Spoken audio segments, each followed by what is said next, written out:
Heavens on the Go, Friday, January 9th, 2026.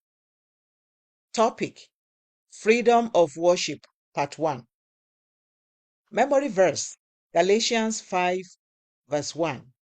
Stand fast, therefore, in the liberty wherewith Christ hath made us free, and be not entangled again with the yoke of bondage. Bible reading: Matthew 6, 21 to 24. For where your treasure is, there will your heart be also. The light of the body is the eye. If therefore thine eye be single, thy whole body shall be full of light. But if thine eye be evil, thy whole body shall be full of darkness. If therefore the light that is in thee be darkness, how great is that darkness! No man can serve two masters, for either he will hate the one and love the other, or else he will hold to the one and despise the other. You cannot serve God and mammon. The message: all humans have the freedom to worship whatever they want to.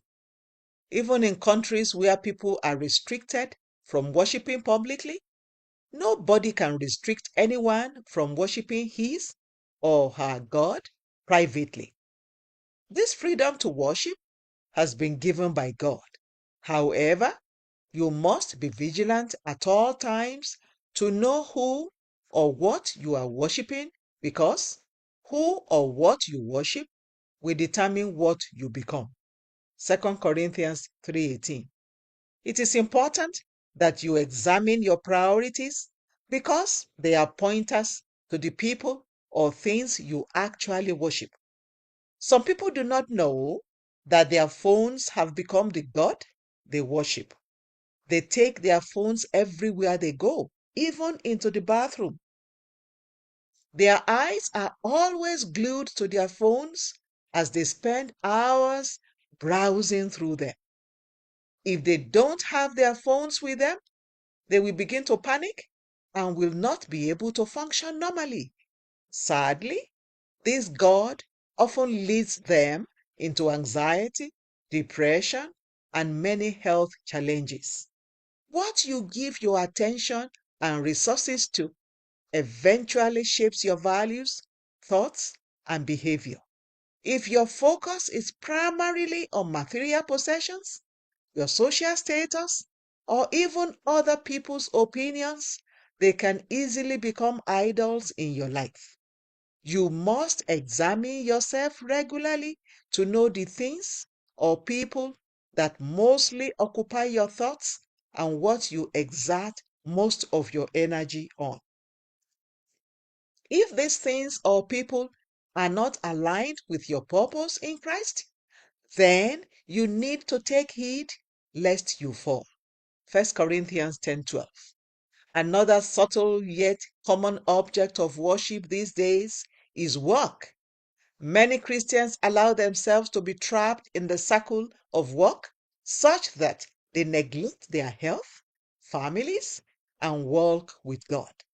I know the value of hard work, so I work very hard and encourage people to do the same. However, when work becomes the source of your identity, it has taken God's place in your life. You must also be careful not to worship comfort and convenience. Today, many youths talk about living a soft life, and unfortunately, their pursuit of this soft life has become the God they worship. Beloved, the freedom of worship is a precious gift from God that God has given to you. However, you must use it to worship Him alone.